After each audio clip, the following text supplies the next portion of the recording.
May the words of my mouth and the meditations of our hearts find favor in your sight, O God, our strength and our Redeemer. Amen.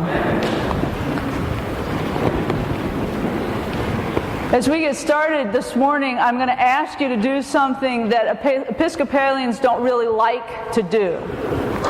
What I'm going to ask you to do is get together in groups of maybe 3 or 4 people, and I'd like you to share with each other somewhere between 3 and 5 things that you're grateful for today.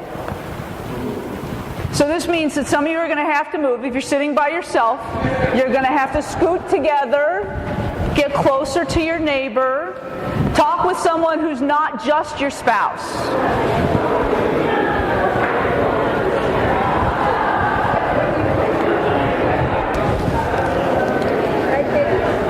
How's everybody doing? All right, I've lost it. They're just going to keep going on.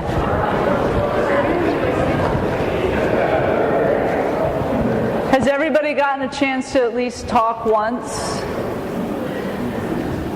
How many of you found it easy to talk about what you were grateful for today? How many of you found it a little bit more challenging to talk about what you're... It's okay. We support you if it was challenging to talk about what you might be grateful for.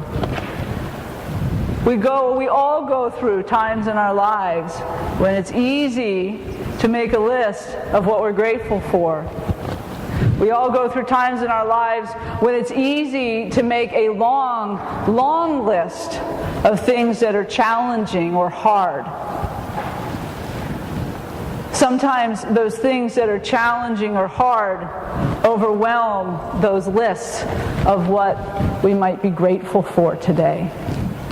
Because when we get in those places, and it's so easy for us to go there, especially all we have to do is listen to the news a little bit.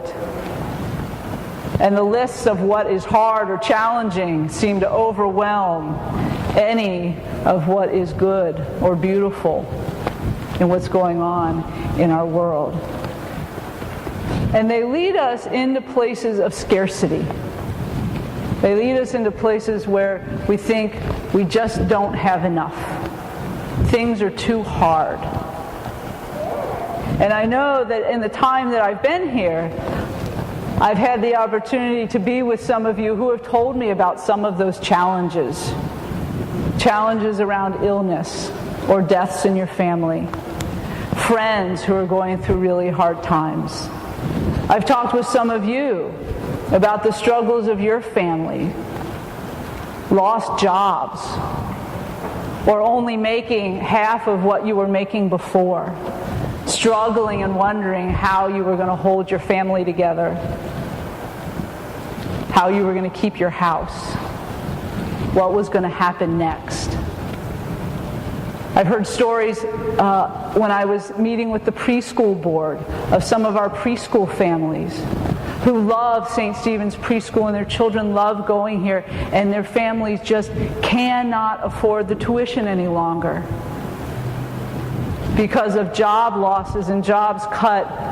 After they pay their mortgage, there's only $400 left in the month for everything else. We find ourselves in these places, and the fear begins to overwhelm us a little bit. We can't see the places where God is inviting gratitude and inviting abundance into our lives. And Christina and I went through a period like this, actually for most of this year until we got here. Both of us had had our jobs end. There was no unemployment to be had. We lost our house. We had packed everything into those pods that some of you helped us unpack. And we were nearly overwhelmed by scarcity and fear and uncertainty. There were some days when I wondered if we were going to show up on that reality TV show where they auctioned off what's in your storage unit and people paw through it. We got to the point where we wondered if we were going to be able to keep paying the storage fees on those pods and things that we valued were just going to disappear. But even in the midst of the trial and the fear and the uncertainty, God's abundance pushed through over and over and over and over again. When we didn't have a place to live, we were offered the opportunity to stay for a couple months in North Carolina on top of a mountain where most days it was so quiet you didn't even hear an airplane or a car go by. Where we had to drive down the mountain and into town 10 miles to find the internet. And we had a cell phone chair, because if you weren't sitting in that chair, you didn't get any service.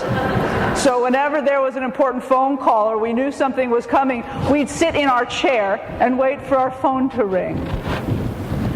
Family and friends reached out and embraced us and invited us into their home and cared for us and helped lift our spirits when we were threatened to be overwhelmed by fear.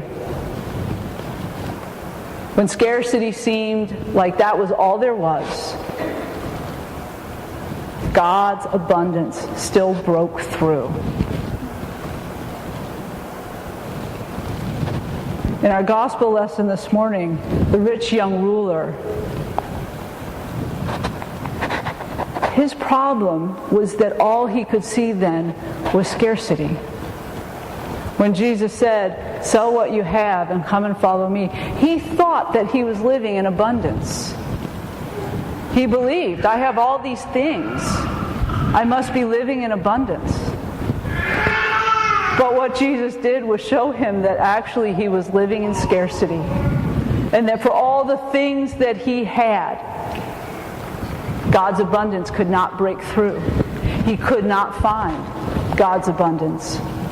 And so he went away sorry, sad, upset, unable to find his way through the fear of letting go of what he had into the abundance that God was promising him. God promises all of us that abundance. Each one of us. And you knew this morning, just by doing that little exercise, that God's abundance is among you.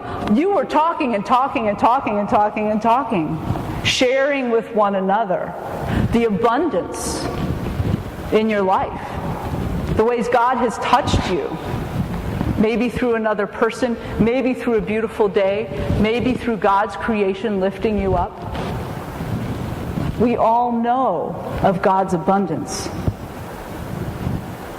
But since we are human, occasionally we get caught in the fear of scarcity.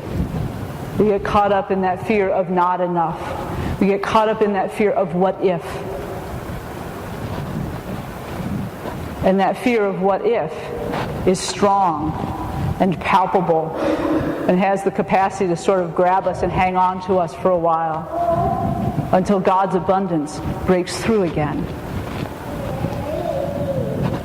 We're beginning our pledge drive today. And Mary leaned over to me and said, "Do you think it's because Stewardship Sunday nobody came to church?" Maybe. But are we so afraid to talk about our money in church? We are a place of God's abundance. All you have to do is spend any time here and you can see it and you know it. We are a place that tries to keep that fear at bay so that when we come to be God's people together, God's abundance pours forth among us. I think each one of you have experienced it in your life here at St. Stephen's.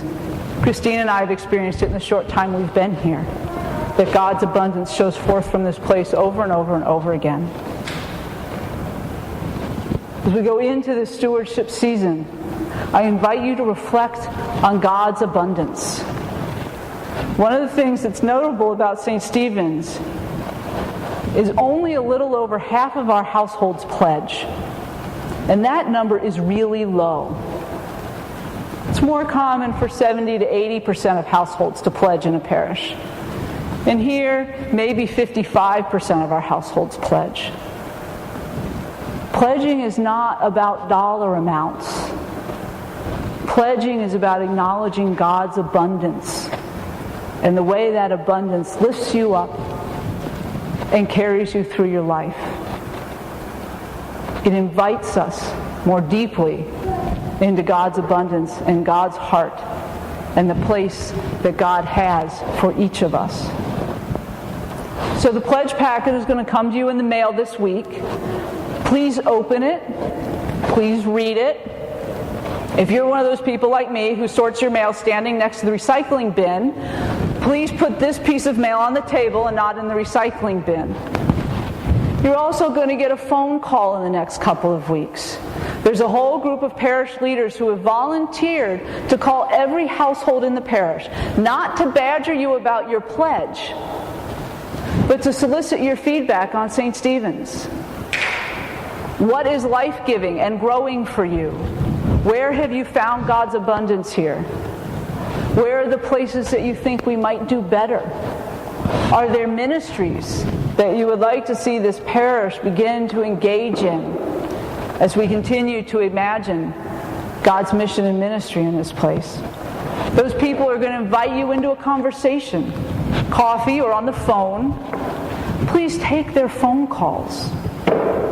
Spend some time getting to know one of your fellow parishioners and sharing with them your life here at St. Stephen's. Because your vestry is going to take all of this information and come back and look at it.